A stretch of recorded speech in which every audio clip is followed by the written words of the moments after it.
for Mother's Day. I'm gonna get him some. 1, 2, 3. I'm going to give you that all. card so that you can swipe it and get it free. The footage is on. This is my speech. Take it. Mass extinction is nothing new to Earth. In fact, it's happened quite a few times. Mass extinction can happen for a multitude of different reasons. There's meteorites. There's just the natural freezing and warming of the planet that causes different species to die. But the one that we're facing currently is quite unique compared to all the prior mass extinctions. And what's unique about it is the fact that it is an offshoot of human excess. Things like fossil fuels burning into the atmosphere, other industrial processes have caused great amounts of carbon dioxide or CO2 to be released into the atmosphere, and it's trapping heat inside of our bubble, per se, that the atmosphere makes for us.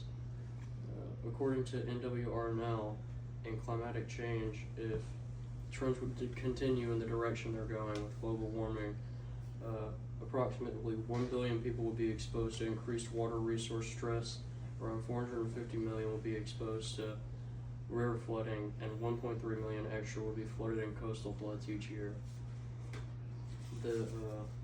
This staggering statistic is actually hits close to home, considering that the Golden Triangle in and of itself is a coastal establishment, and a lot of other cities that we're familiar with would be irreversibly changed due to global warming. So, what's the solution, you may ask? Today, we will investigate the issue of climate change, how the efforts of the Nature Conservancy are using nature-based solutions to counteract this issue, and the positive impact of supporting an organization like this. 2 minutes. In December of 1999, Richard Kerr would state in volume 286 of Science, the Arctic ice has lost 40% of its volume in the last 3 decades.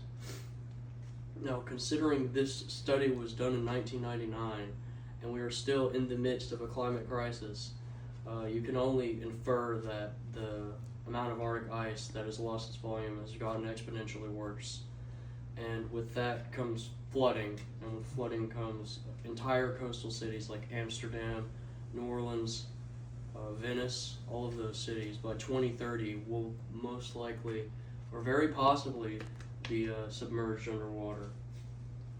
Yeah, so, but underwater submersion isn't the only issue that we need to worry about, because according to Sarah Basiri in Volume 8 of the Journal of Zoonotic Diseases, she states that because of climate change, the frequency of extreme weather events may increase, food and crop failures may escalate, and biodiversity and the health of ecosystems that sustain the Earth may decline in general.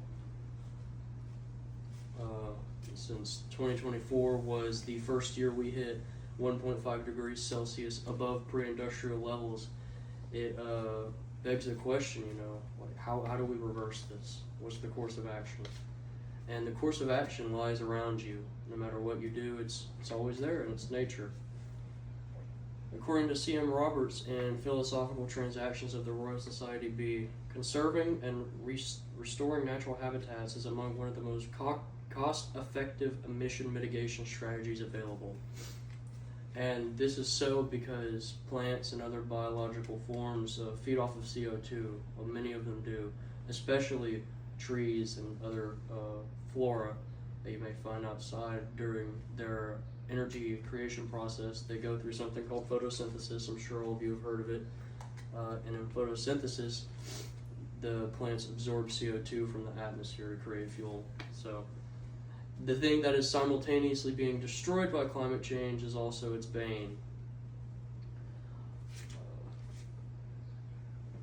Certain nonprofits have been attempting to harness the power of nature for the positive impacts that it has concerning climate change and heat mitigation, but none of them have made quite the impact that the Nature Conservancy has.